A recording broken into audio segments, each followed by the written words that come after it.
Okey, sediakan ayam, campurkan dengan bawang putih dan halia. Ya, lepas tu masukkan sos tiram. Ikutlah banyak ayam yang kita pakai. Okey, masukkan kicap manis. Lagi banyak ayam, lagi banyak kita kena letak ya. Lepas tu masukkan madu. Okey, kalau tak ada madu boleh pakai gula pasir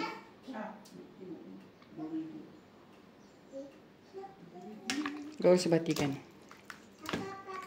Anak-anak memang suka menu ni. Tambahkan sedikit minyak masak supaya kita punya ayam dia tak kering bila kita panggang nanti.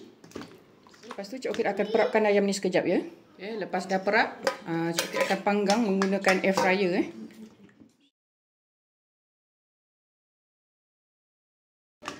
Okay, bakar bersama kuah dia sikit. Okay, Cik Okit panggang menggunakan air fryer saja, suhu 200 selama 20 minit ya. Alhamdulillah, inilah hasilnya selepas dibakar ya.